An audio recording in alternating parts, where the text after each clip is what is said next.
Woi,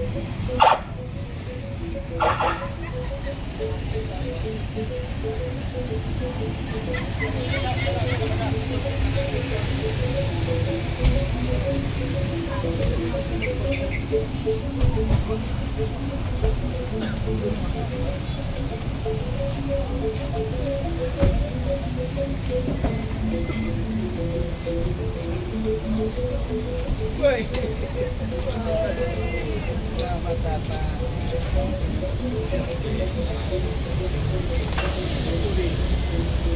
Jadi namanya Kauhan itu barat kan? Oh gitu. Ini kakak saya. Ini kami pakai nudar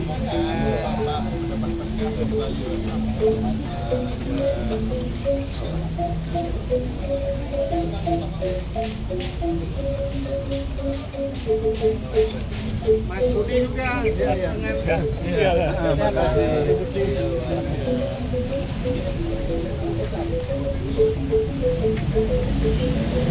Ini Mas, oh, ini kita sediakan juga sama juga.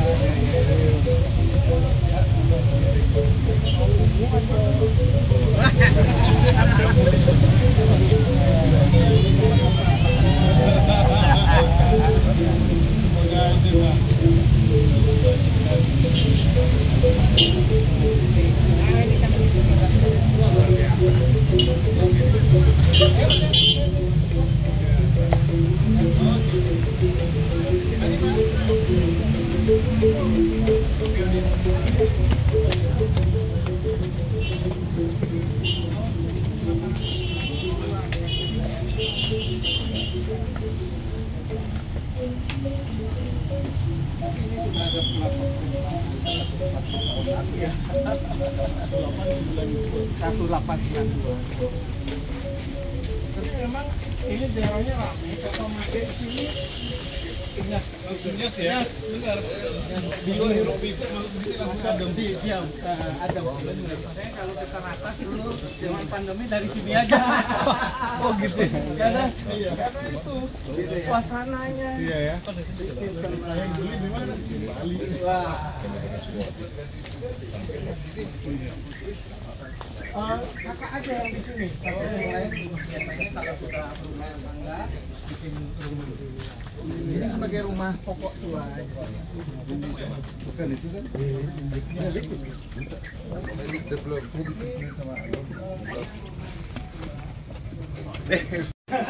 Istri saya. Nah, mungkin Odek bisa jelaskan Pak Menko dulu. Oh iya. Ini rumah kita di Bali. Ya. Jadi ada hubungan dengan pertanian dulu, dan laut di selatan.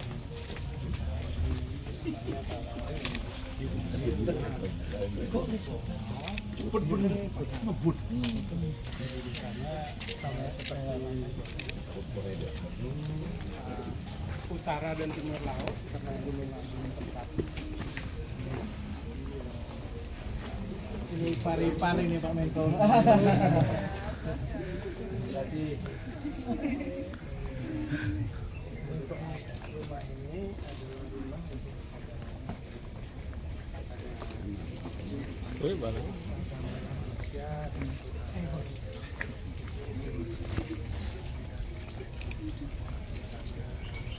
Ibu melahirkan wanita di sini.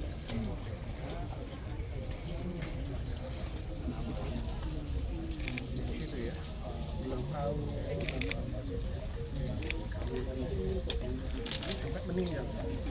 Iya. Upacara untuk manusia maupun kematian. Nah, ini dibangun tahun ini sebenarnya modelnya kayak gitu Pak Menko dulu. Ya, tapi oleh paman-paman kami tahun 56 itu rumah menjadi rumah kantor kayak kolonial sebenarnya. Sehingga ini justru kami pertahankan karena sudah semua rumah Bali seperti itu. Tadi saya memang mau tanya ini. Beda sendiri. 50-an. Jadi ini masih bapaknya kayak gitu. Yang jadi ibu, baru begini. Kemudian semen. Pakai itu, pakai usaha apa? Kelapa. Kalau kita bersihin ampas kelapa. Mereka bisa naik kita lihat. Oh ini kita beli kakek saya. Jadi dibuat seperti kertas lah. Kakek saya.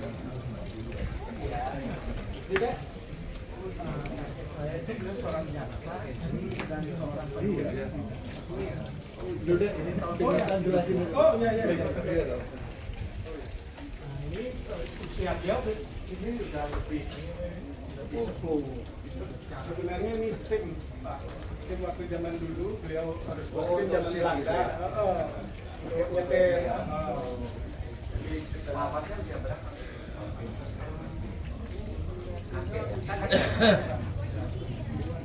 Sudah zaman merdeka. Sudah merdeka. Oh iya.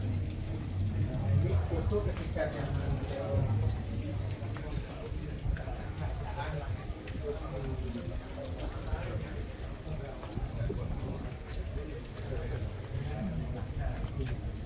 dari KTLP Pionir Kondor TV Raja Ubud waktu itu.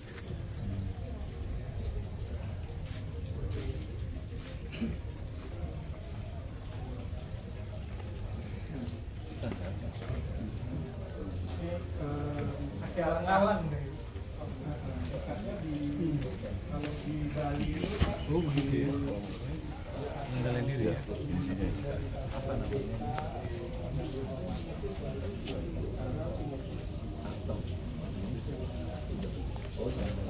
Pak Menko, kita foto sebentar sini Pak Menko. Oh ya,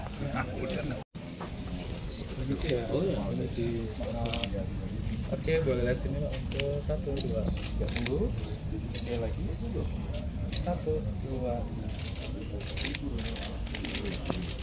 Ini ada kenangan dari kami. Iya, jadi efek yang sangat terkenal, yang sangat kenal itu dalam kitab Ramayana ada yang tercantum dengan Astabrata. 8 nasihat dari Rama terhadap Barata tempat ibadahnya. Itu kami buat depannya dan kami serahkan pada Pak Menko sebagai hadiah.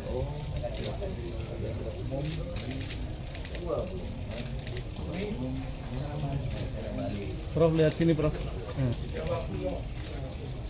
Lagi sini 1, 2. Astabrata. Nanti kami kembangkan sekarang Pak. Kembangkan Astabrata.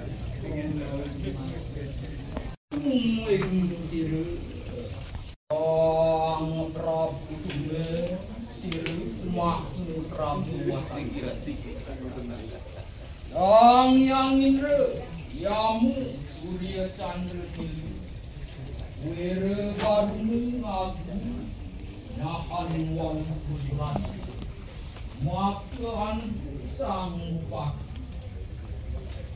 Matwang Sirun Ministitu Astura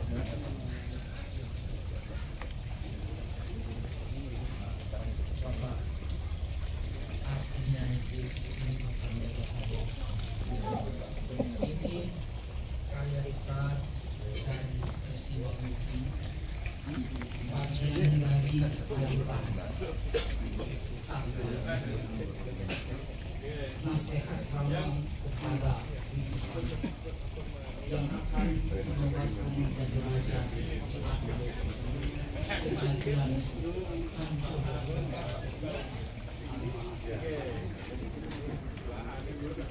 Jadilah kamu bila menjadi raja, sebab di dalam dirimu ada akar kebaikan, laku batin yang harus dilakukan, tidak semata hanya dengan itu ada sebagai wasana di dalam setiap para pemimpin.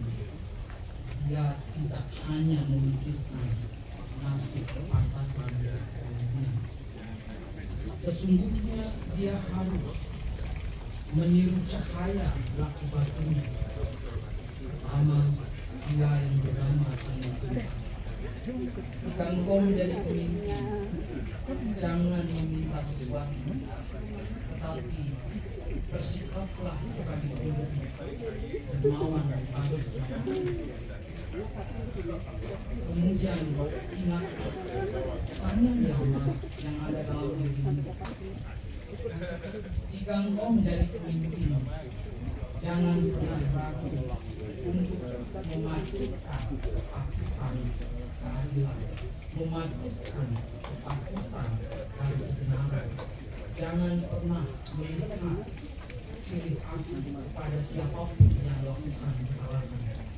Tugas pemimpin itu adalah bukan hanya membenarkan kesalahan, tetapi melenyapkan kesalahan. Lalu bersikaplah bagaikan Sang Yang Surya.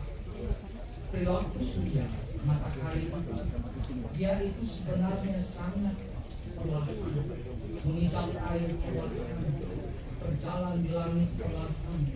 Segala pertimbangan, segala apapun yang akan kau putuskan, jangan pernah karena perasaan tertentu atau karena perasaan diambil oleh ingin menaklukkan. Dan semua yang kamu pimpin itu rakyat adalah isi dari dunia sarwa prani. Tak hanya manusia, tetapi juga hewan, binatang, umatan bumi. Maka bersikaplah seperti Sang Yang. Sang Yang Chandra, dia itu menjadi cahaya dalam kegelapan. Berilah kesejukan selalu dalam ucapan, dalam tindakan, dalam komentar, dalam ketika engkau mengambil keputusan.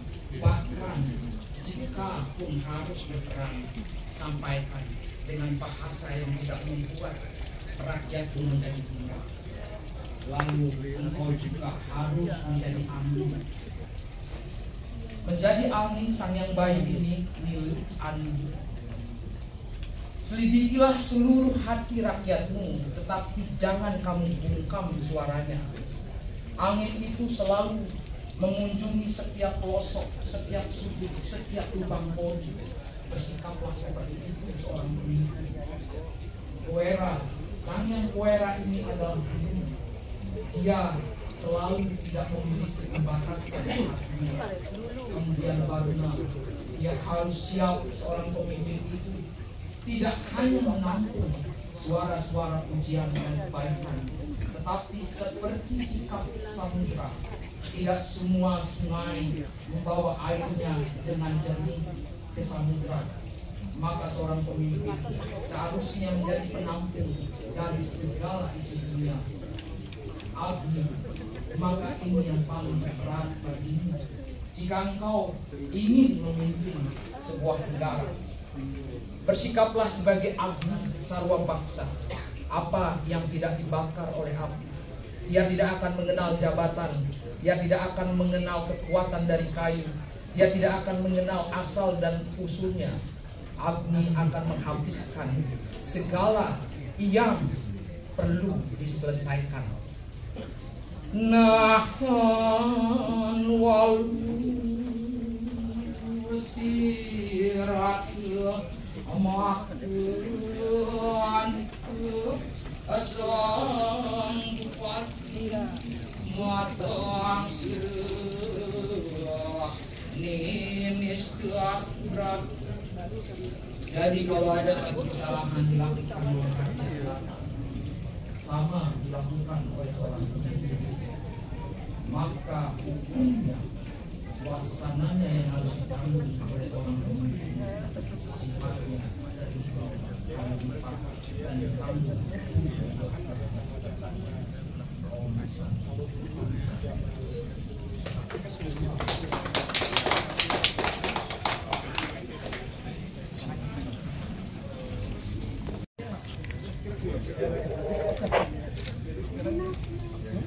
Sini 1, 2, 3.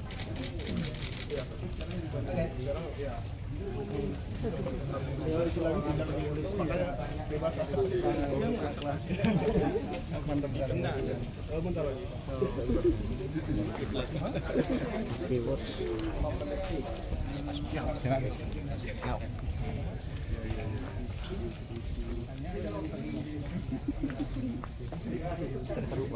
Oh,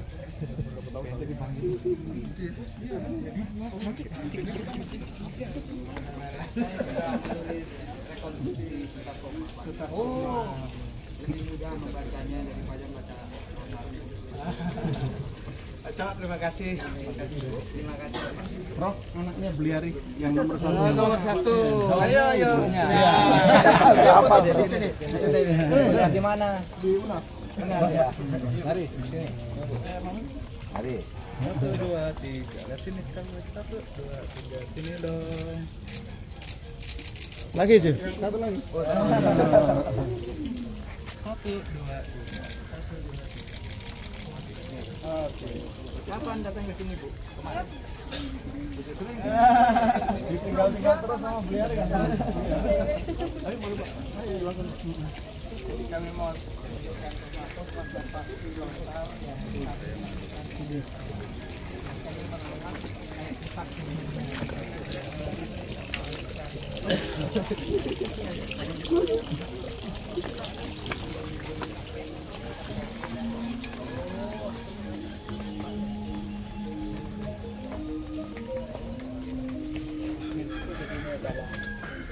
naskah koleksi dari Guru Kautan Ubud ya. Jadi yang di sana itu ada sebuah naskah yang judulnya Hadigama.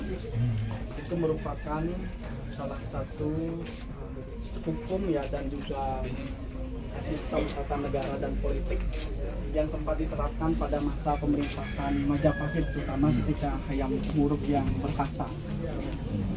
Kemudian ini juga ada salah satu karya sastra Adiparwa yang merupakan bagian pertama dari 18 pos besar Mahabharata yang di dalamnya isinya ada tentang ilmu hukum, termasuk juga tata negara, politik, dan yang lain sebagainya.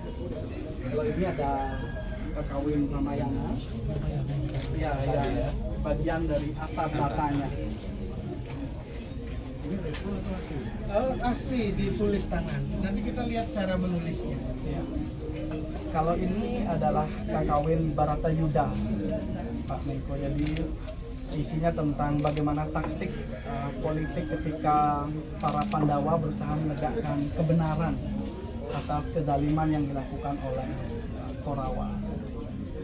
Kalau ini ada teks Uttarakanda, bagaimana kisah perjuangan Rama ya berusaha mengalahkan musuhnya, terutama juga Rawana dengan berbagai kebijakan dan kebajikan yang ada di dalam. Ini ada Baba Dalam, bagaimana Majapahit itu berusaha untuk menata kelola kerajaan Bali pasca ditaklukkan oleh Majapahit di abad ke-14 ini. Penulisannya anak-anak muda sekarang Pak Maupun sudah punya kemampuan. Salah satu contoh.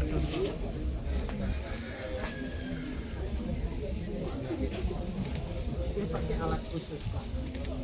Bisa.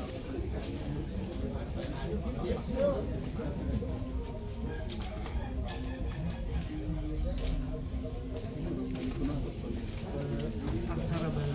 Iya, aksara Bali. Ya, dulu dari Jawa kuno. Iya. Sekarang aksara Bali itu Diajarkan di sekolah. Oh iya.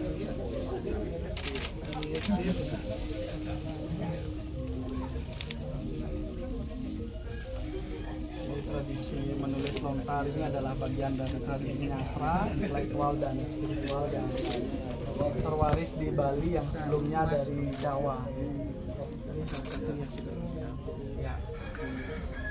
Nah, dia ditulis kemiri, hitamkan gitu. Muncul. Jadi arang kemiri ini menjadi pewarna alami. Sehingga goresan-goresan dari pisau tulis tadi itu bisa tampak di dalam tekanan. Karena menggunakan pisau tulis, jadi idealnya dalam proses penulisan tidak boleh salah. Iya. Iya. Ngulang lagi, nggak ada tip X. Iya. Iya. Ini kakek mungkin, kakek yang menulis ini. Menyalin dulu Pak. Jadi fotokopi itu dengan menyalin kembali seperti ini. Kita nggak punya teknologi. Langsung kopi itu ya jadi menyalin. Iya.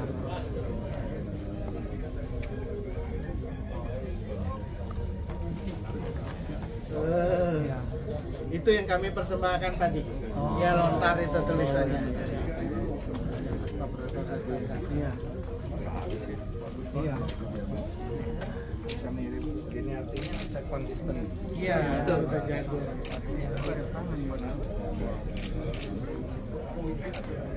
Kalau ini bacanya tetap dari sini kan? Dari kiri ke kiri ke kanan kan? Kalau Arab kan tetap dari iya betul. Saya perkenalkan ke tokoh-tokoh.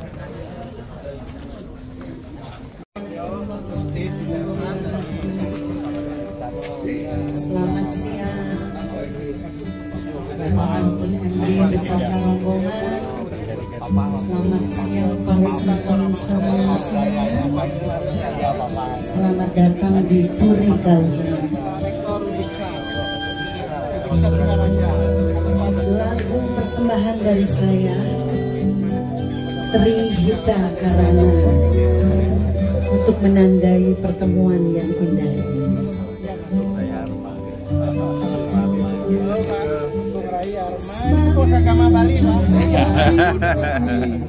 Smile to nature, smile to the Almighty. We are here, they are there, we are all living in harmony.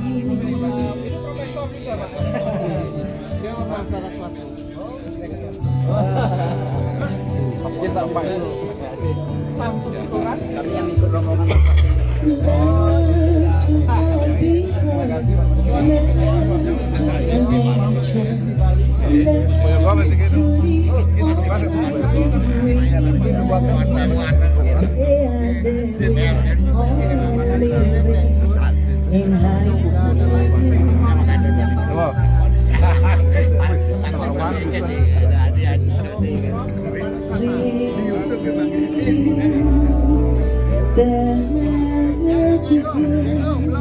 Udah belum? Ini kartunis. Kita foto bersama dulu. Jagat santi bawane buane karena yang muni gagrana. Selamat siang Bapak. Selamat datang di Puri Kauman. Lagu ini berjudul Trihita Karana Bapak. Hubungan yang harmonis antara manusia dengan manusia, manusia dengan alam semesta, manusia dengan Tuhan. Buat di sini di tengah Bapak.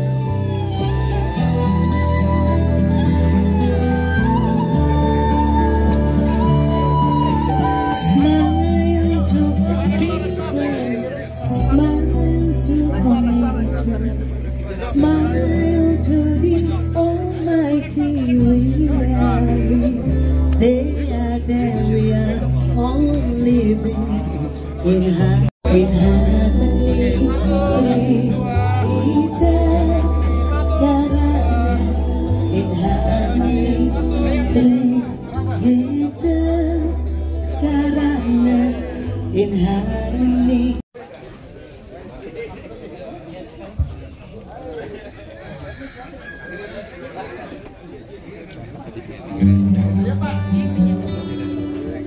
Agak mepet sedikit Pak, agak mepet, agak rapat ya. Boleh lihat kamera semua. 1, 2, 3.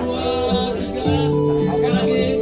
1, 2, 3. Oke, terima kasih. Terima kasih. Salam semesta.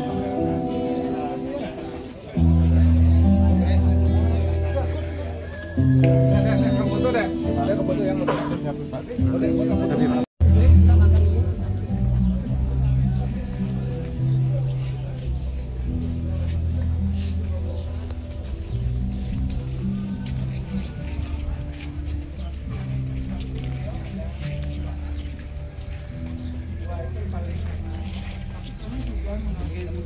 Ini.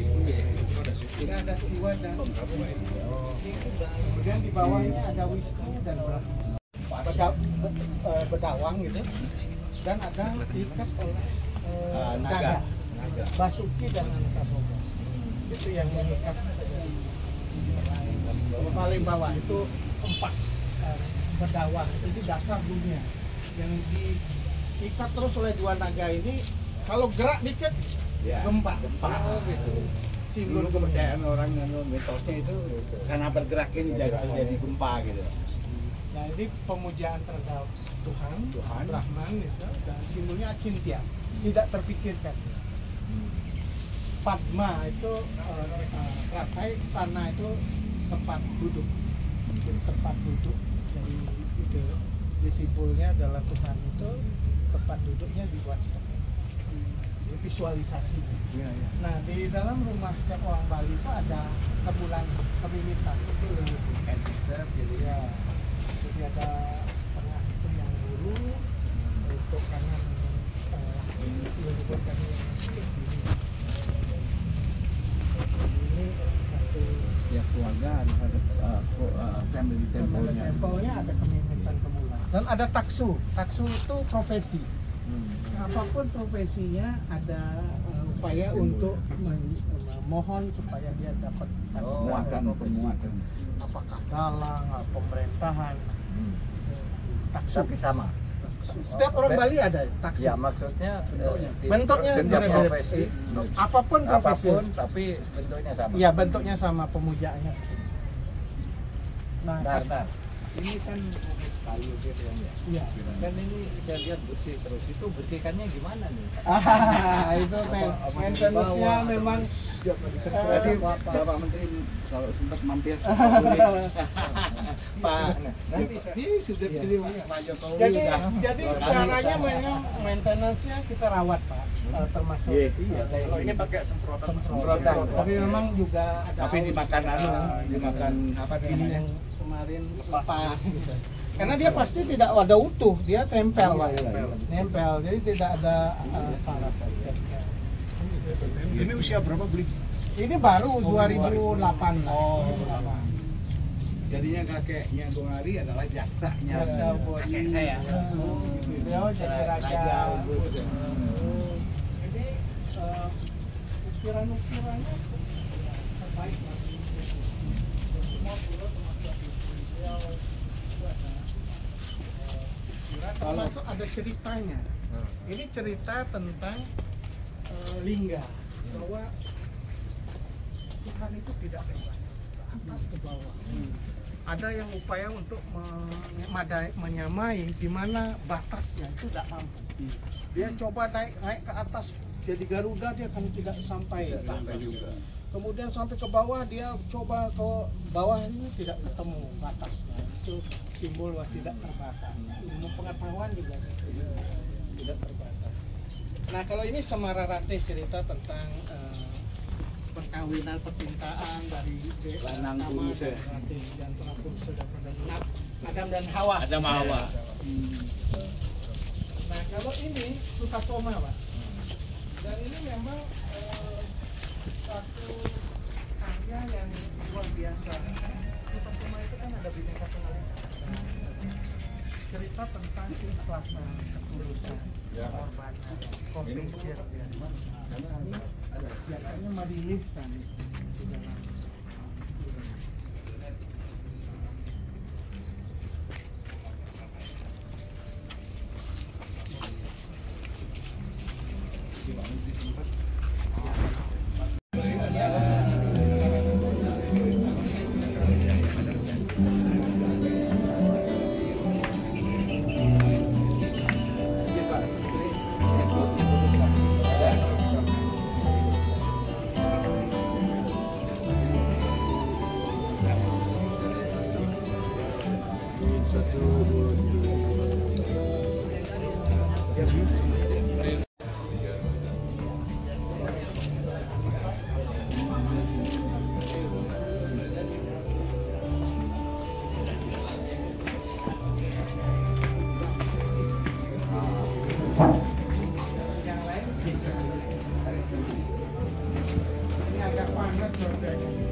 Pak Jokowi. Yang bawah itu waktu perpisahan kabinet yang dulu. Kabinet Pak JK.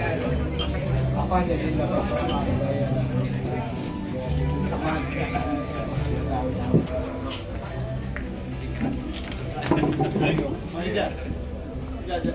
Bro.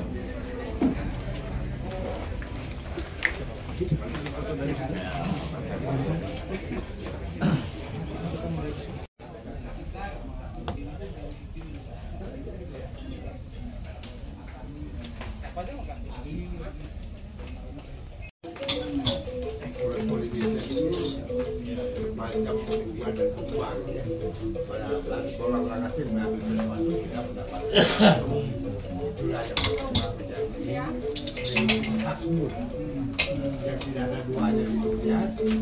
Mereka nggak ada tahun 31 punya inisiatif membangun dan Jadi perpaduan antara seni lokal dengan yang ada ya. tidak lagi orang kita melukis wayang ya. ini dulu tradisi begini. Sampai Kamasan. Nah, sehingga orang asing itu melihat pada kurang itu luar biasa. Mereka sudah ada merangsang melukis dengan pola baru yang disebut modernis. Mana masuk anatomi, perspektif dari itu. Sehingga tahun 31 pameran di Paris itu sangat sukses karena dianggap orang sini Memadukan antara ini ya. dibawa ke Perancis dan disaksikan oleh beberapa bahwa ya ada teaternya di tempat. Tidak hanya pameran sampai gedungnya Dibangun. Oh, ya. sampai candi Itu ya, arsitekturnya juga Pak. Jadi mereka bawa nuansa Bali ke Eropa. Tahun 31. Maka apa yang dipamerkan itu tidak ada yang kembali. Tinggal dibeli oleh orang-orang asing, orang Amerika. Makanya salah satu yang kembali dari Belanda ini adalah bisnis dari Pitamaha tahun 30 yang kembali sekarang di Nah itu pamer itu benar-benar mengundang Pak para scholar ya, peneliti, Margaret Mead, orang-orang hebat datang ke Bali. Ada Brad Chaplin, Payung Gede, Charlie Chaplin buat film di sini. Charlie Chaplin dapat sini. Marlon Brando tahun 50-an. Nah itu filmnya terkenal sekali Pak, namanya Bali di Island of Demon. Ya, ini Chaplin ya, Charlie Chaplin ya. sangat menggembarkan dunia. Maka Belanda memproyeksikan Bali itu sebagai daerah khusus ya. Itu pameran tahun 31 membawa calon larang ke calon larang. Opera calon larang itu menjadi suatu dimensi antara apa namanya, tidak hanya penari tapi penonton juga interaktif.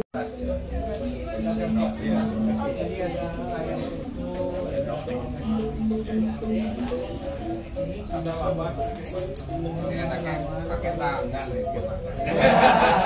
Ini lindung ya, belut. Tahan Bang ya.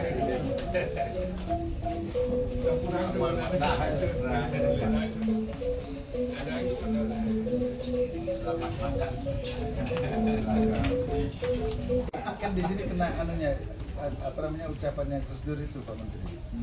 Apa, hanya orang bodoh yang meminjamkan buku kan gitu. Sama di sini juga hanya orang bodoh yang meminjamkan lontar, tapi yang lebih bodoh lagi yang mengembalikan.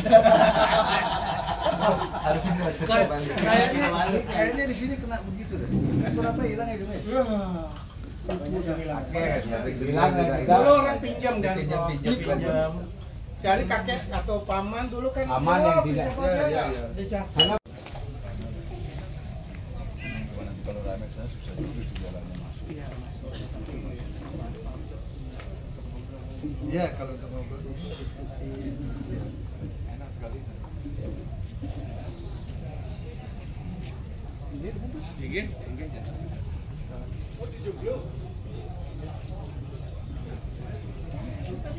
Tapi pesawat terlambat nggak sempat hadir. Waktu kita ngobrol di sini, ya, udah bisa gini. Lokasinya sudah teh. Jawa ini lama di Jogja. Oh ya. Tapi sekarang tinggal di Sanur. Tapi rokok saya lihat rokoknya tadi pakai linting. Saya sudah berhenti, kalau itu saya minta besok. Saya juga dikasih kemarin teman datang dari luar.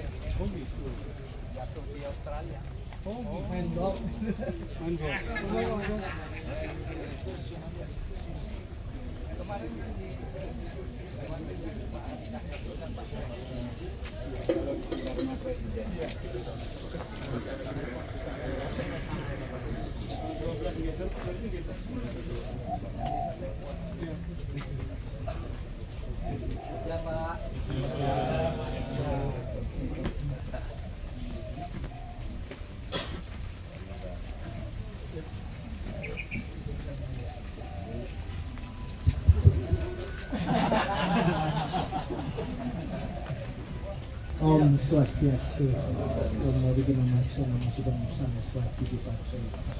Assalamualaikum warahmatullahi wabarakatuh. Selamat sore. Salam sejahtera bagi kita semua. Salam, nama budaya, salam kebajikan, rahayu.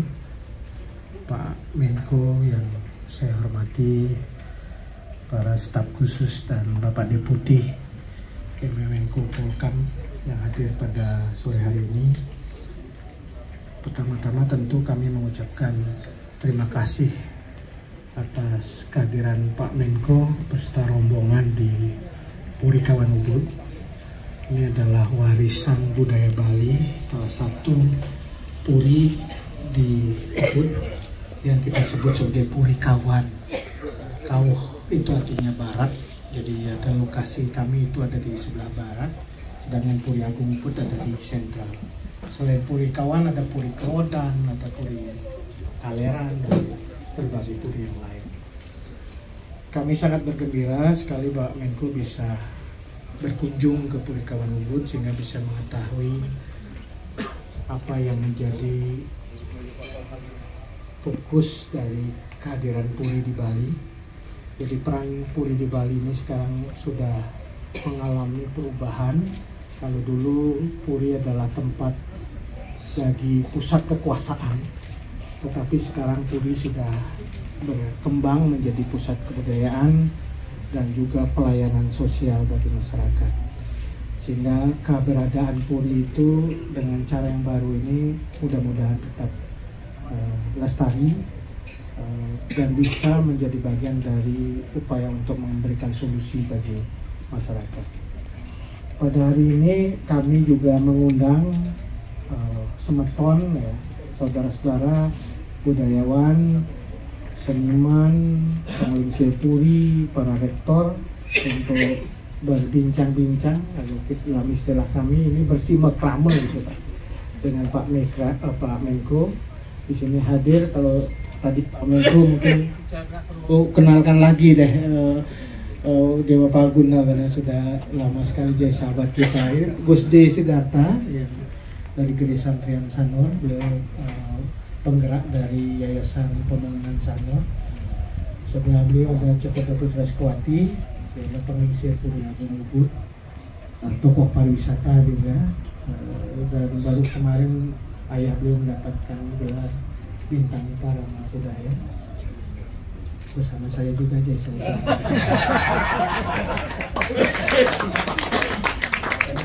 Ya, sebelah beliau Cokodaraka Ketiasa atau populer dipanggil Cok Ibah gitu. Beliau seorang budayawan berdesa adat, desa adat Ubud. Sebelah beliau Rai, beliau budayawan, pemilik Arma Museum. Nanti suatu saat Pak Menko bisa berkunjung. Sebelah beliau adalah John Kuto. Ini tidak asing juga bagi saya karena waktu saya kecil beliau risetnya di sini, tinggal di sini di rumah ini. Jadi bukan orang yang jauh, jadi kakak tertua. Iya, asal Prancis dan sekarang jadi orang Bali lah. Sebelahnya Kadek Gunate, Made Gunate. Setiap tahun di Ubud ada namanya Festival Bali Spirit. dari seluruh dunia datang untuk hadir di festival itu. Memang fokus wellness ya, ke yoga dan juga hal-hal yang terkait dengan itu. Jadi ini sudah berapa kali ya, sudah 14 kali festival ini dilakukan. Kemudian di sebelah beliau adalah Tuswardana, ini suami dari Janet yang menggerakkan Ubud Writer Editor Festival.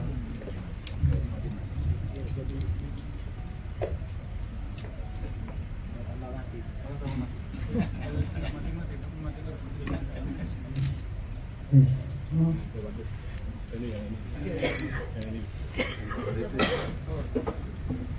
Yes, semua.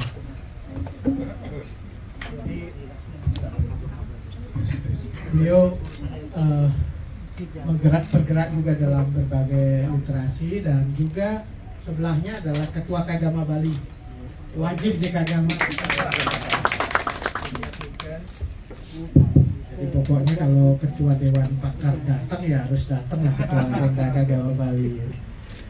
Jadi sebelahnya Nyoma Maharida, ini juga seorang, ini Kagama Pak, Kagama, dan juga Wakil Dekan Fakultas Pariwisata Universitas Udayana. Sebelahnya Prof. Sunarte. Nah beliau udah pensiun ya? Pensiun dekan. Pensiun dekan tapi masih di Fakultas Pariwisata.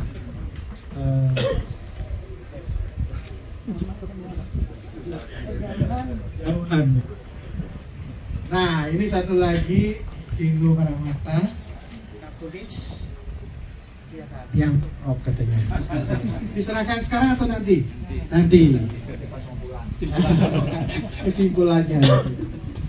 Kemudian Ayu Laksmi, kita kenal pemain film apa itu kemarin nih Mbak?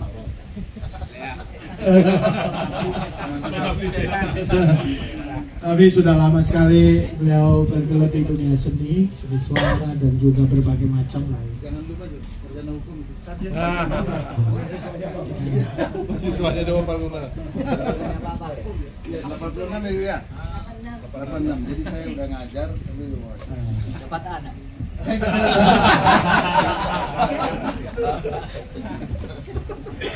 Kemudian Cok Sawitri tadi yang bacain Askabrata Kakawin Ramayana. Nanti ini oleh-oleh untuk Pak Mahfud. Jadi kalau pemimpin itu kurang lebih pegangannya Askabrata. Jadi sudah dibacakan.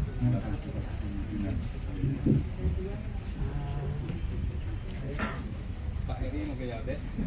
Oke. Indonesia Tionghoa, Inti Bali. Oh Inti Bali, mohon maaf belum kenal dari Inti Bali. Sebelah kanan beliau Rektor Universitas Saraswati. Jadi beliau ini seorang mangku Pak. Rektor pekerjaan tambahannya. Pekerjaan utamanya mangku Pak, mangku itu pendeta di lokal. Jadi tadi pagi beliau masih mumput ya, menyelesaikan upacara. Jadi itu prioritas Pak. Jadi pertemuan atau urusan rektorat berikutnya. Tapi bagus deh, aja bagus Pak. Kemudian ada Pak Kardi Suteja Deka, itu beliau anak dari Pak Suteja Deka, punya Museum Deka. Beliau seorang dokter Pak. Ada masalah dengan prostat, tapi sekarang justru mengelola museum Deka. Dokternya masih praktek.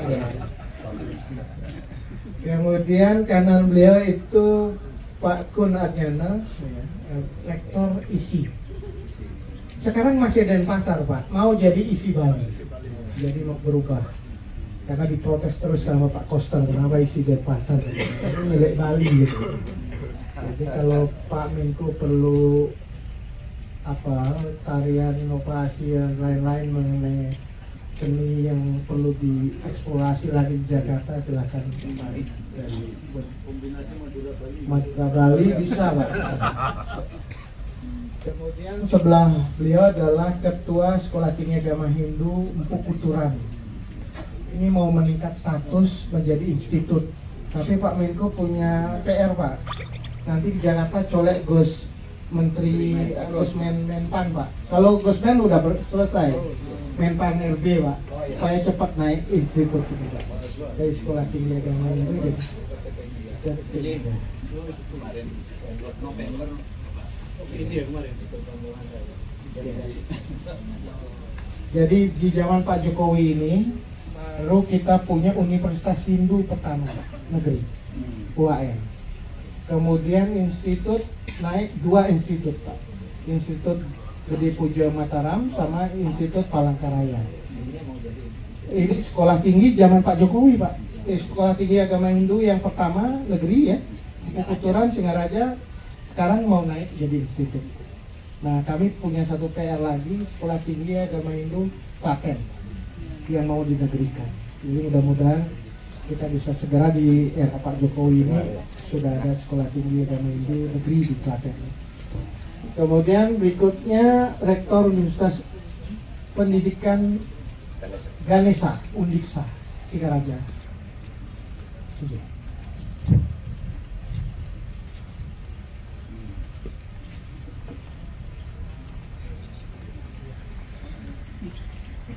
Lanjutkan, yang sebelah beliau adalah Universitas Dwi Jenderal. Ini universitas tertua juga seperti Mahasaraswati di Bali. Jadi itu Pak Menko, jadi mohon hari ini kita bisa mengetahui beberapa hal yang penting yang menjadi concern Pak Menko, terutama di bidang hukum, Pak. Dan saya kira hukum dan budaya dan juga persoalan-persoalan values dan nilai yang kita miliki ini sangat penting di Bali. Kita bicara hukum tanpa basis budaya juga rapuh, Pak. Begitu juga kalau kita bicara budaya tanpa penegakan hukum, itu juga menjadi masalah serius. Nah, oleh karena itu kita bisa menyambung dua hal ini secara baik. Walaupun Pak Menko dikenal sebagai orang yang sangat terdepan di bidang hukum, tapi tentu saja tidak harus hukum saja, Pak.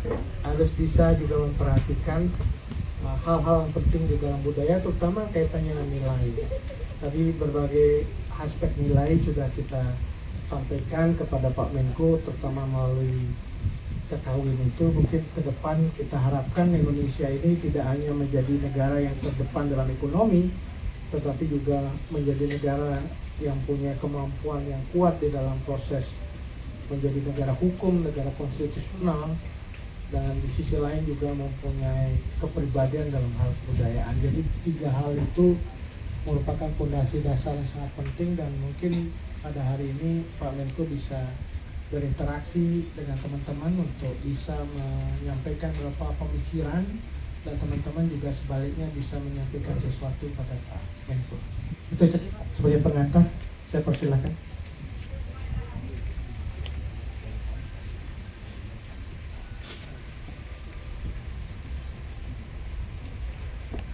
Baik, ibu-ibu dan bapak sekalian, Om Swastiastu, Assalamualaikum warahmatullahi wabarakatuh. Saya berterima kasih kepada bapak-bapak, terutama kepada Bliari Dwipayana yang meskipun sangat mendadak, saya kira baru 3 hari lalu ya kita bicara, sangat mendadak. Saya mau mampir ke rumah Bliari gitu, tahu-tahu acaranya begini bagus, dipersiapkan dengan sangat baik yang saya tidak perkirakan. Saya kira cuma main-main biasa gitu ketemu. Acaranya begini bagus. Saya tadi gembira, saya punya waktu masih lama. Tapi ternyata sudah lihat jam di situ, ternyata udah jamnya beda dengan yang saya pakai.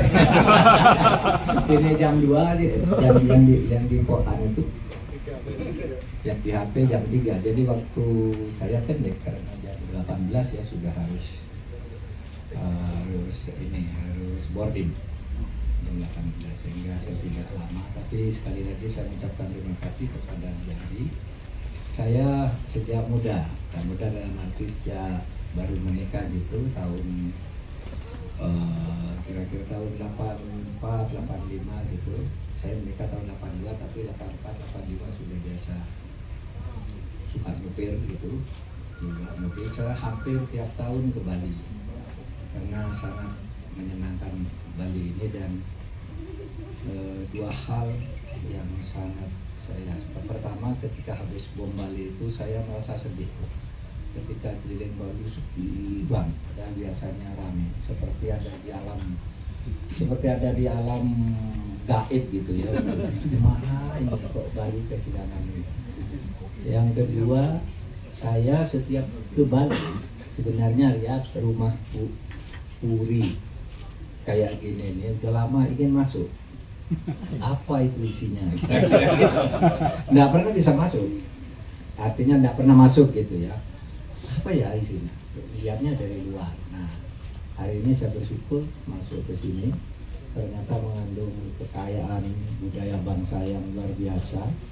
Itu saya kagum terhadap isi, terhadap jiwa, roh, seni, dan filosofinya tadi yang dibacakan. Kawin, kemudian penjelasan tentang bangunan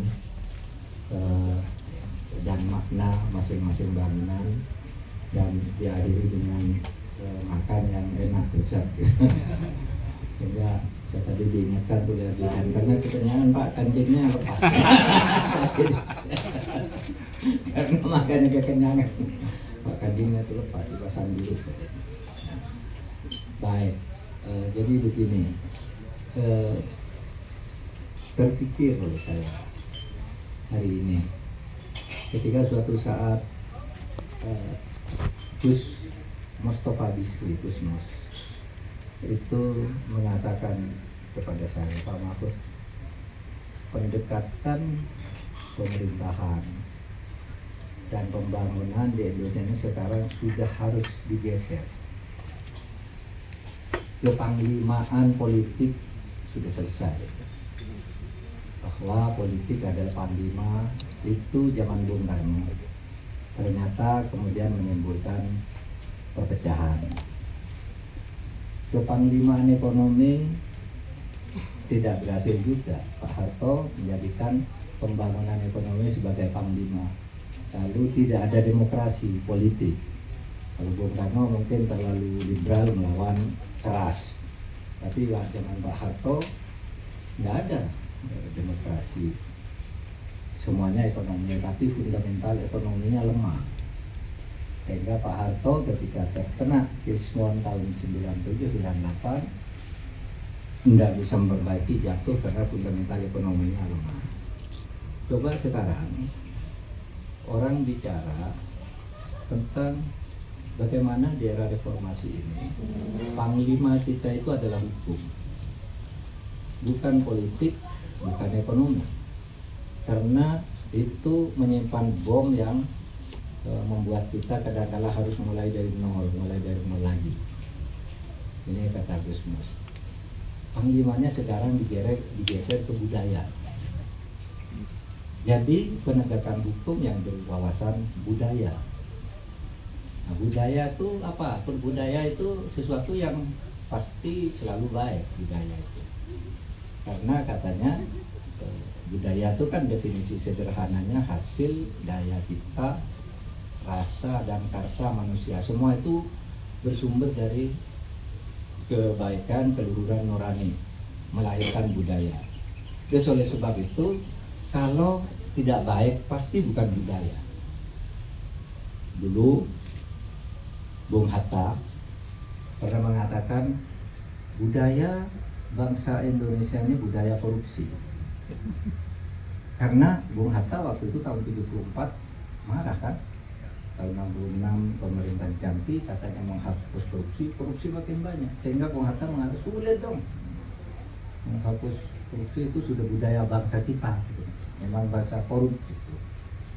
Saya tidak mengartikan apa kata Bung Hatta itu benar seperti hari ini, tapi saya anggap itu peringatan dari orang tua bahwa perilaku kita itu sudah salah, menyimpang.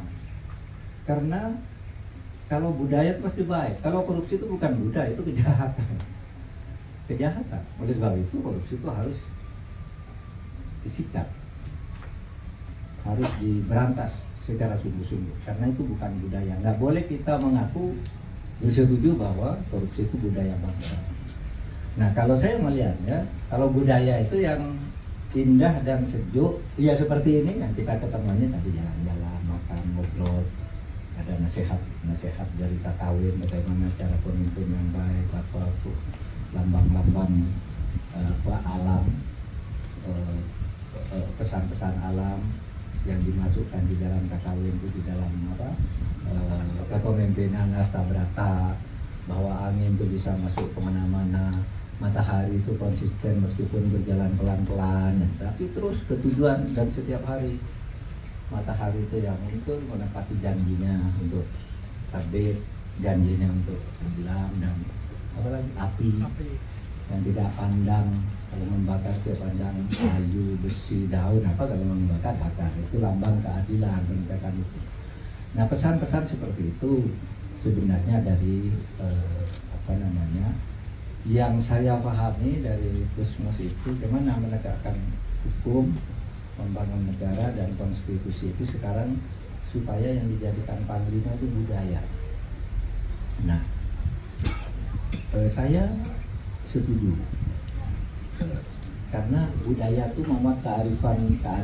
Misalnya begini, kalau dari cerita dari para Mayana ya, Pandowo ngalahkan Kurawa, iya, Rama Rawana, Kurawa Pandawa, Mahabharata. Nah, yang begitu tuh kan pesannya sama di mana-mana, bahwa kejahatan itu pada satu saat akan kalah. Ya, pakemnya di mana-mana sama. Di film Barat, film apa, yang jahat menang sementara tapi akhirnya kalah juga. Nah, itu kan pesan kearifan budaya kita. Budaya kita mengatakan jangan jahat ya kamu. Kalau kamu berbuat jahat, selalu melanggar hukum, mungkin sekarang kamu menang, mungkin sekarang kamu bebas, tapi pada saatnya kamu akan kena batunya. Nah, kalau budaya kita tuh kan ada istilah karma ya. Karma, karena kearifan budaya kita, kamu boleh sewenang-wenang Pak sama Biari, boleh karena kamu kuat, tapi suatu saat kamu akan kena karma kalau kamu melanggar hukum terhadap orang yang lemah misalnya. Nah, kearifan budaya seperti itu menurut saya penting ya, karena ini baru saja saya sedang telepon dari Warnaan misalnya. Ada yang secara hukum orang menangkap orang bisa, ini pasalnya ini, tapi secara budaya tepat apa tidak? Kalau yang harus ditangkap ini si A, si B, si C, apakah tidak ada cara lain? Gitu. Itu budaya yang mengajarkan bahwa kehalusan budi, tidak sok, gitu, tidak sombong, tidak sewenang-wenang gitu. Saya begini, saya itu sedang nangani kasus pemeriksaan uang, penyalahgunaan keuangan negara. Itu pemeriksanya itu kaget, uang begitu triliunan dimakan Pak sama orang. Sementara tuh pegawai saya itu gajinya sebulan cuma 16 juta. Setiap hari ngitung uang korupsi triliunan kayak gini. Apakah nggak ngiler dia? Tapi saya nasihati dengan kearifan bangsa kita, kearifan kita rakyat Indonesia apa? Kearifan bangsa kita itu apa sih? Kamu boleh menjadi lebih kaya dari orang lain, tapi pasti lebih sukses orang lain yang hartanya itu halal dibandingkan kamu kaya tapi korupsi. Kamu akan lebih menderita kalau kamu menumpuk kekayaan karena jabatan korupsi, tapi orang ini yang jujur itu akan lebih sukses darimu. Lalu dia memberi contoh kan, coba kamu gajinya berapa, cuma 16 juta. Tapi dia bisa nyekolahkan anaknya ke luar negeri karena dapat beasiswa, anaknya pinter, karena yang dimakan itu barang bersih. Bukan barang durian, anaknya pinter. Ini dapat LPDP, ini dapat beasiswa, ini beasiswa itu dok. Anaknya ini gajinya cuma 16 juta, pegawai BPKP, banyak gitu. Nah coba itu, yang korupsi besar-besaran itu anaknya ditangkap karena narkoba, anaknya masuk penjara, istrinya pergi meninggalkan rumah, dia pergi dari rumah, mau menceritakan ke orang lain malu, kalau tidak diceritakan menderita, kan gitu kan? Itu karma tuh katanya. Dia enggak bicara bahwa ini ajaran agama ini, agama itu, tapi kearifan budaya kita aja yang diceritakan, gitu. Sehingga pendekatan seperti ini di dalam pembangunan bangsa ke depan menjadi sangat penting. Apalagi kalau kita kenal Pancasila itu sebagai puncak-puncak budaya bangsa, budaya berbagai daerah, suku dan sebagainya, menjadi budaya Pancasila yang mengandung kearifan yang seperti itu. Terus dengan demikian tunduk pada hukum, tunduk pada aturan agar hidup manusia itu tertib dan selamat, itu sebenarnya ada dua jalur. Satu, tunduk pada aturan resmi yang namanya hukum. Kita punya undang hukum pidana, perdata, hukum dagang, ini harus tunduk ke sini. Barang siapa melanggar aturan hukum, maka sanksinya dipaksakan oleh negara yang disebut sanksi heteronom. Sanksi itu dipaksakan oleh negara, meskipun saudara lari dikejar oleh negara kalau orang melanggar hukum. Tapi ketertiban itu tidak tunduk pada aturan hukum semata-mata, tapi tunduk juga pada nilai-nilai budaya yang hidup di sebelah hukum itu.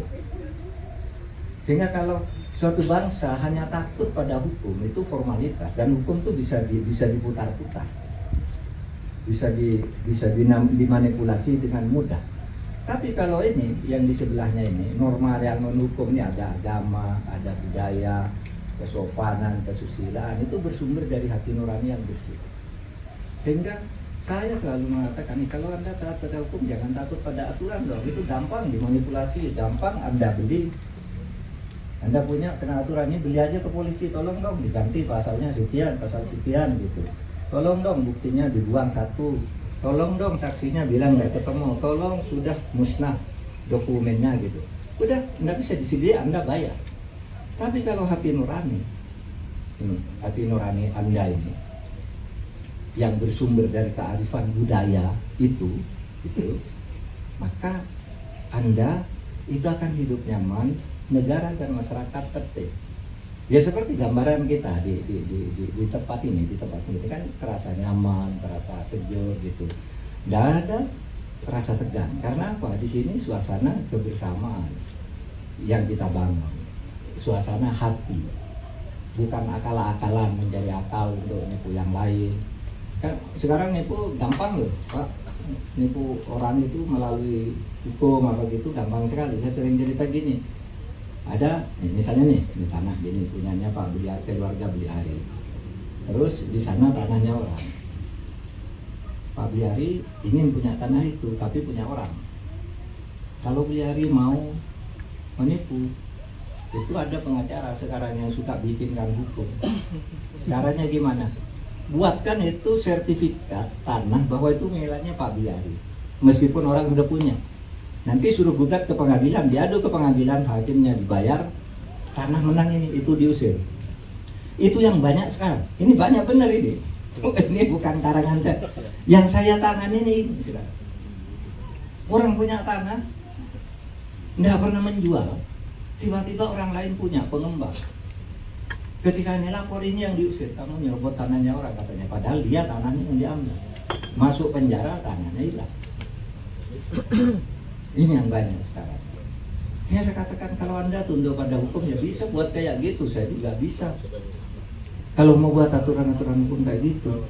Tapi kalau ada tunduk pada norma selain hukum, ini norma hukum dipaksakan oleh negara, tapi juga pasal-pasal bisa dibuat berdasar rasionalitas yang bisa dibangun, meskipun salah dibangun aja. Konstruksi hukumnya menjadi orang salah tidak salah, orang tidak salah jadi salah, ini konstruksi hukum.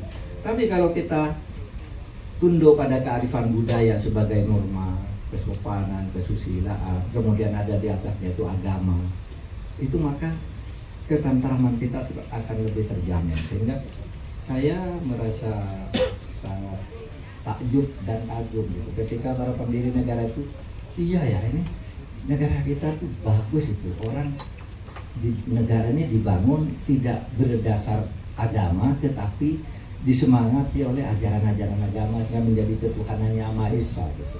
Menjadi milik semua agama negara ini. Itu satu hal yang luar biasa. Karena nilai-nilai kriminal satu agama itu mutlak ada di keyakinan hati para pemeluknya, sehingga tidak boleh diklaim yang ini yang benar, ini yang salah.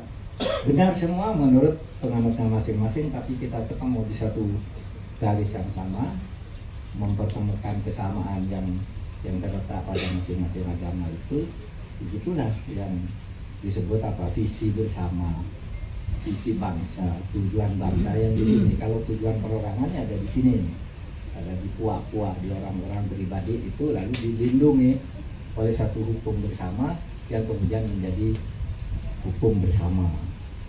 Nah, saudara, terima kasih yang sebesar-besarnya atas pertemuan ini. Mudah-mudahan suatu saat dalam waktu tidak lama saya juga bisa mengadakan kunjungan lagi ke sini dalam satu yang lebih santai tapi juga lebih ramai.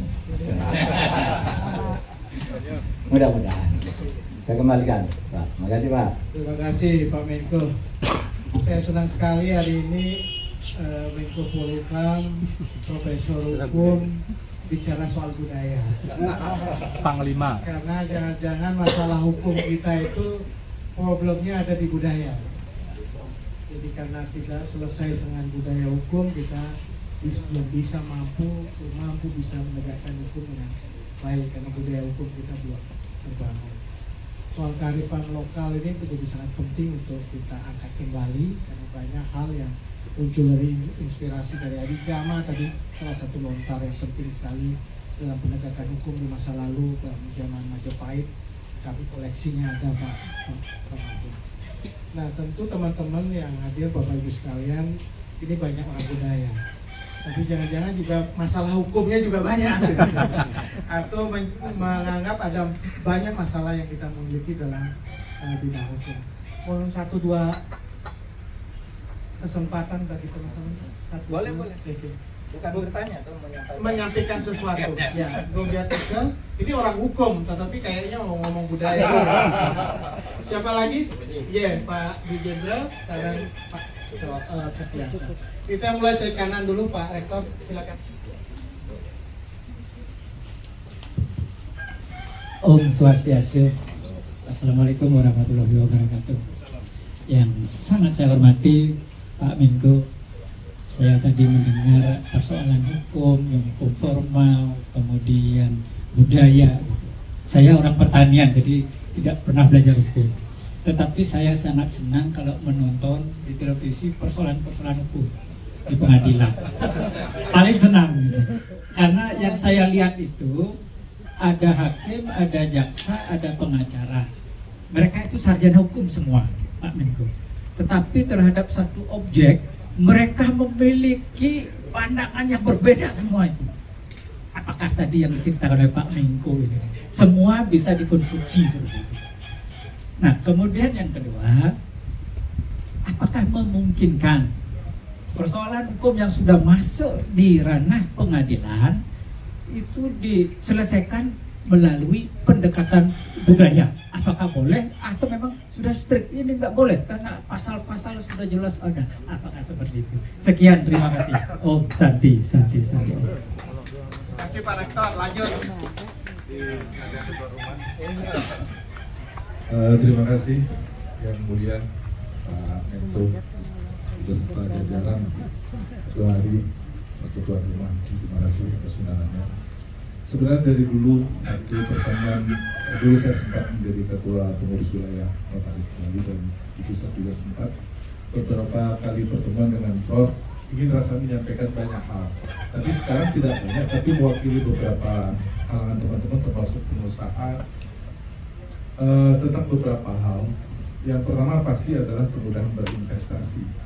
Seperti yang diwacanakan oleh Bapak Presiden di awal beliau menjabat di periode pertama, dan saya juga pernah menjadi ketua panitia pada saat itu diakomodir oleh Pak Muhari untuk mempertemukan dengan Bapak Presiden di Nusa Dua 2017 tentang kemudahan berinvestasi di Indonesia. Belakangan ini saya berbicara tentang kita di Bali. Belakangan ini adalah ada beberapa kondisi Prof berkaitan dengan kemudahan berinvestasi. Di Bali ini kita ingin ada suatu kepastian tentang bagaimana kita bisa orang-orang untuk melakukan investasi dengan baik. Terutamanya adalah teman-teman ini mempunyai ruang terbuka untuk memahami tentang informasi tata ruang. Kalau dulu ada ITR yang kita bisa akses di PUPR, dan kemungkinan sekarang akses ITR untuk semua kalangan itu ada yang bisa terbuka dan lebih banyak tidak terbuka. Sehingga teman-teman investor begitu datang ke Bali belum tentu tahu bahwa apakah di ruang ini bisa mereka melakukan pembangunan akomodasi wisata atau tidak. Dan di sinilah sering terjadi benturan antara investor dengan masyarakat pada umumnya. Itu yang pertama. Saya juga tidak paham, mungkin kemarin waktu Bapak menyampaikan, kalau tidak salah tanggal 3 September bersama dengan Pak Kementerian Atr BPN yang notabene adalah mantan Pak Menteri sekarang. Jadi basically kalau saya berorientasi kepada beberapa ajaran-ajaran sampai oleh Prof Maria, jadi tentu kita adalah dasar-dasar asas pertanahan itu adalah hukum adat. Dan ada beberapa hal yang kemajuan-kemajuan sekarang itu juga membingungkan masyarakat, terutama adalah para investor. Mereka bingung, apakah betul 30 tahun HGB itu atau memang bisa seperti yang lain? Ada yang mengatakan bahwa ada 35, ada kemungkinan lebih besar dari itu, dengan pertanyaan di depan dan sebagainya. Jadi yang saya maksudkan ingin pertanyakan adalah kedepannya lebih transparan, lebih terbuka, lebih pasti tentang hal-hal apa yang memang bisa kita ketahui berkaitan dengan rencana investasi, terutama adalah berkaitan dengan tata ruang. Jujur Prof ingin menyampaikan curhatnya ini karena ini adalah disampaikan oleh beberapa teman-teman kami dan memang sekarang sudah dihapus oleh teman-teman oleh Direktorat BPN itu berkaitan dengan tanah LSD. Dulu ada kawasan akomodasi wisata, ada kawasan pariwisata, kemudian ada kawasan pemukiman, tiba-tiba menjadi LSD, lahan sawah di dunia. Terus sekarang menjadi LP2P. Nah, disitulah terjadi perubahan-perubahan yang mengejutkan teman-teman. Itu sempat menjadi ramai, tapi ya kami bersyukur mungkin atas campur tangannya Prof sehingga sudah kembali kepada sedia kala yang tadinya akomodasi, kawasan akomodasi dan kawasan pariwisata dan kawasan pemukiman, lahan basah dan kering sudah kembali ke sedia mula. Walaupun sekarang memang ada kawasan LP2B yang seperti Prof sampaikan kurang lebih hampir bulan awal September tahun ini. Nah, ini yang kami mohonkan ke depannya bahwa konsistensi dalam pengaturan tentang tata ruang kira memang harus kita bawa. Demikian harapan kita semua, tentunya ada kejelasan kepastian mengenai investasi. Demikian, makasih. Lanjut ke Pak.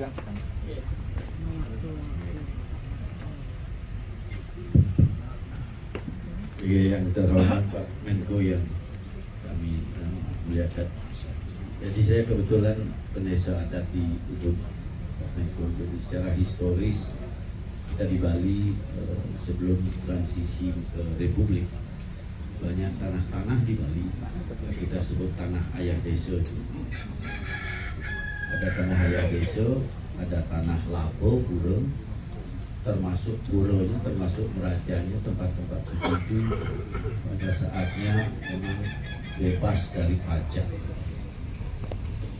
Nah, akhir-akhir ini ada anjuran untuk mensertifikatkan tanah-tanah tersebut. Jadi kecemasan dari kami di lembaga adat, karena sudah kalau menjadi sertifikat dia akan menjadi hak milik pribadi. Padahal tanah ayah desa itu sebenarnya untuk mengikat kebersamaan warga desa di dalam menghormati adat budaya dan agama. Nah, tentu ini memerlukan perhatian walaupun sudah ada peta-peta dari Provinsi Bali. Karena di Bali banyak sekali itu termasuk tanah kuburan ya, cendro, buro, tanah labung, buro, tanah ayah desa itu bebas pajak. Jadi dari kesepakatan kita di NKRI tersebut. Dan tentu pada saat sekarang ini dengan adanya aturan-aturan baru, saya di Indonesia kadang-kadang agak mencemaskan juga karena sudah ada beberapa kasus tanahnya itu dipakai minjam uang di bank, akhirnya dia tidak bisa kembalikan, akhirnya tanah ayah desa itu diambil. Walaupun kami sudah punya awik-awik namanya customary law, jadi aturan adat, kalau tidak sinergi atau terlindungi dari hukum positifnya, mungkin akan terjadi perkara di pengadilan nanti. Permasalahan kami sebagai saksi, sebagai memperjuangkan tanah itu mungkin memerlukan tool ya untuk memperkuat daripada kewenangan desa adat di dalam mengelola, melindungi dan mengembangkan wilayah hak desa adat. Sekian, terima kasih. Saudara, yang khusus untuk dua perempuan hebat ini mungkin yang perlu disampaikan, silakan Cok Sawitri atau Ayu Laksmi. Silakan. Sebagai dua perempuan.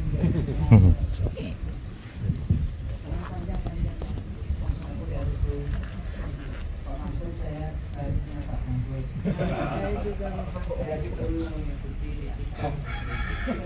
TikTok.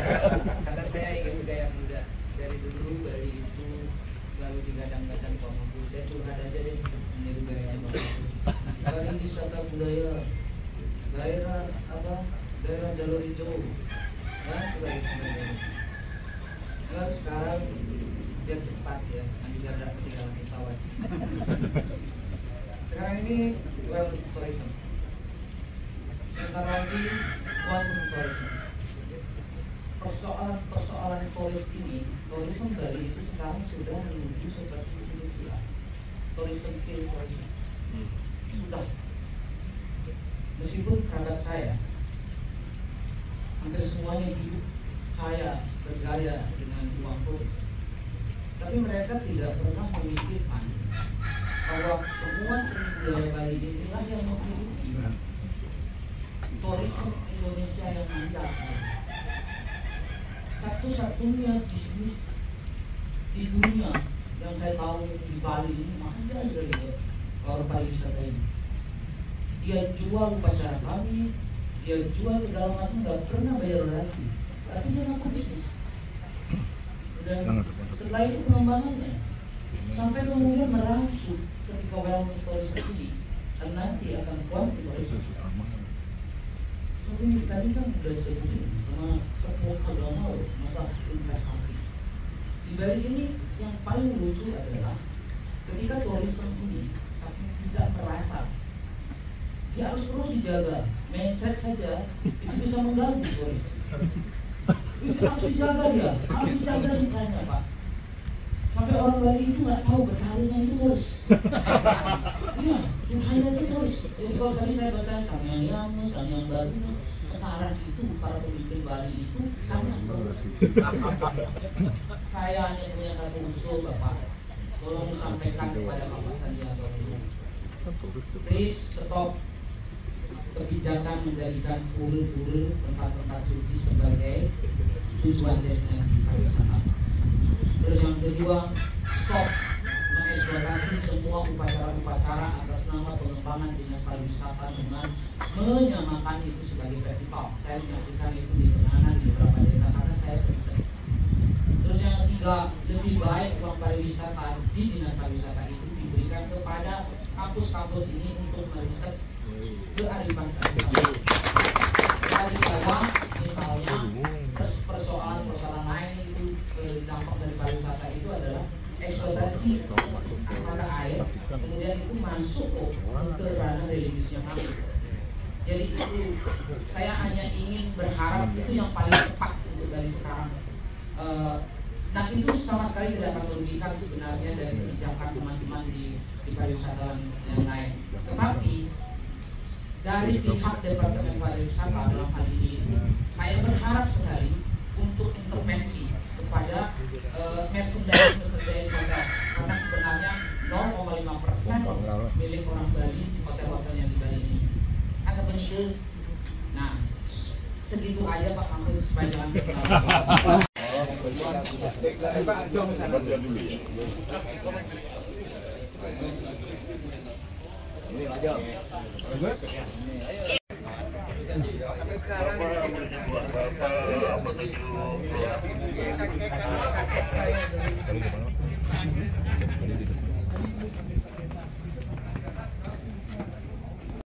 Itu ada sejarah Pak. Lampu juga Pak. Iya,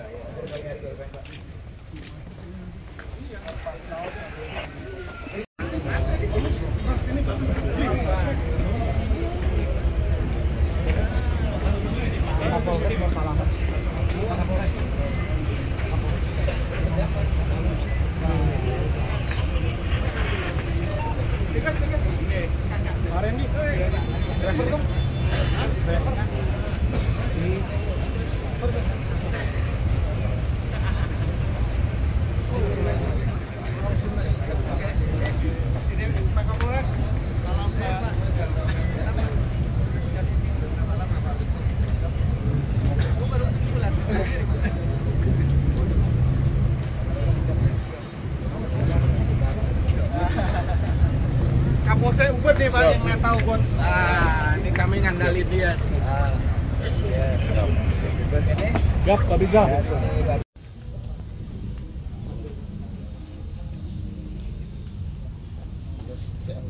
Tes 1 2 3. Rolling 3 2 1. Om Swastiastu.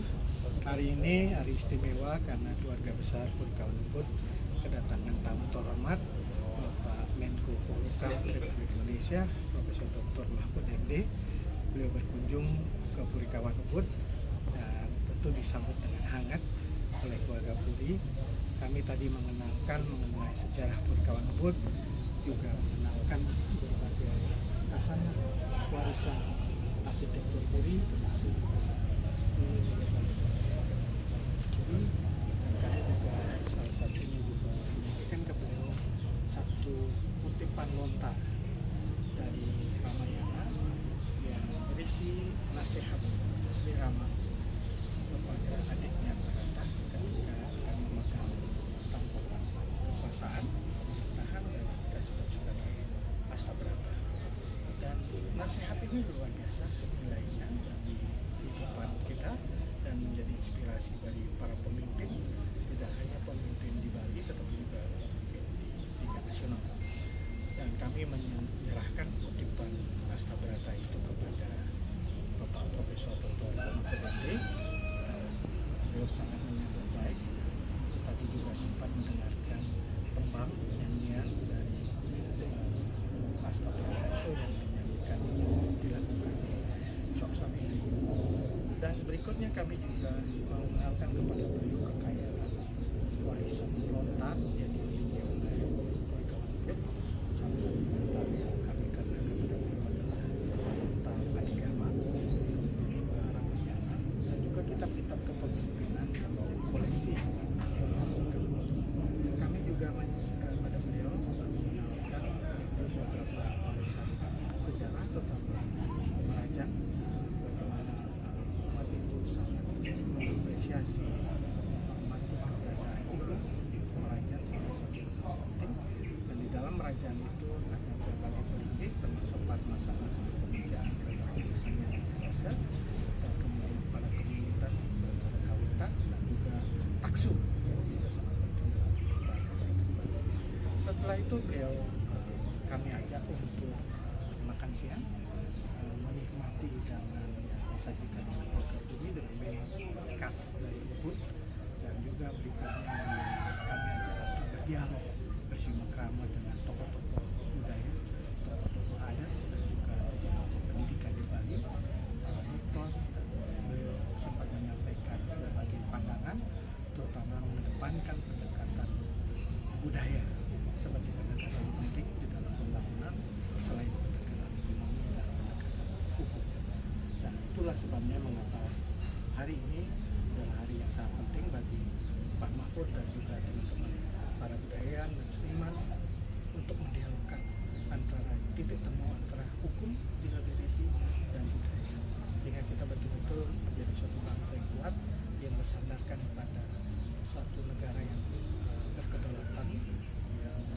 hukum, negara demokrasi, negara konstitusional, tetapi juga berbudaya, memiliki kepribadian dalam. Saya kira itu yang menjadi esensi kunjungan dari Pak Mahfud